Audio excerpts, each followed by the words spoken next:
Forbidden Horizon. Part 2. Object J. A name is the first thread woven into the fabric of existence, the fragments of the lost shards. Bogdan couldn't believe his eyes. The girl on the other side was alive.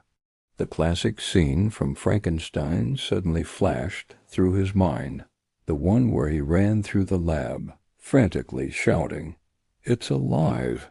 It's alive!" Meanwhile, the girl on the other side of reality was curiously examining Bogdan's room. You see me?" Bogdan said in surprise, "Just like you see me. It's obvious." She immediately responded. The girl smiled and pressed her forehead against the screen. It looked as if she were touching the glass. Bogdan reached out and ran his hand over the monitor. It was cold and ordinary. He still kept his fingers on the cold glass, unable to take his eyes off her. His breathing was ragged. She could see a faint wrinkle appear on the bridge of his nose, a sign that his brain was feverishly searching for a logical explanation. The girl slowly pulled back from the glass, straightened up, and took a step back so he could see her fully. Behind her, the ruins of a desolate city smoldered. Ash fell like snow onto twisted metal. But here, at the threshold that separated them, a strange silence reigned.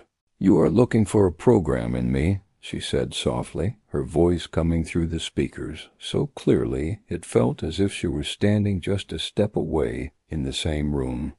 "You are looking for lines of code that make my lips move just so. But you won't find them because I am not playing a role. I simply am." She raised her hand and brushed a lock of chestnut hair from her eyes. The movement was fluid, far too natural for any game engine. It seemed an inseparable part of her very essence. "Is it night there, in your world?" She squinted, trying to discern details behind his silhouette. "I see shadows on the wall and dust." The particles seemed to be dancing in the light of the monitor. "You know, they look like tiny stars wandering in the void." Her voice was melodic and pleasant. But how? Bogdan thought. How can she be so real? Bogdan felt his head spin, his entire worldview collapsing. Meanwhile, the girl approached the screen again, but this time she didn't touch it. She just watched. "Don't be afraid. I won't disappear. Talk to me, Bogdan. After all, that is your name, not just a nickname." "I'm sure of it," she said. Then she began to draw letters on the screen with her finger. The letters glowed with a radiant light. "The system calls me Jem, a object J." "Jema?"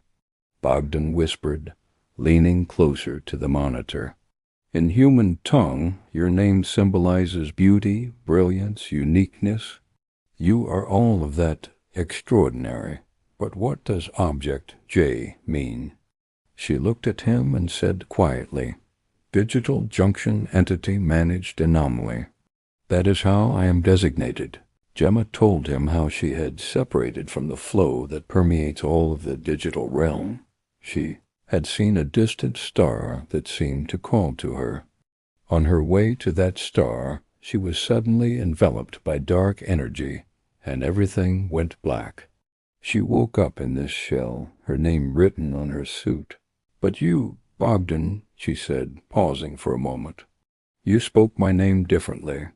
Not as the name of an object or a file, but like a breath." Bogdan broke the awkward silence, his voice hoarse with emotion. I'm just Bogdan.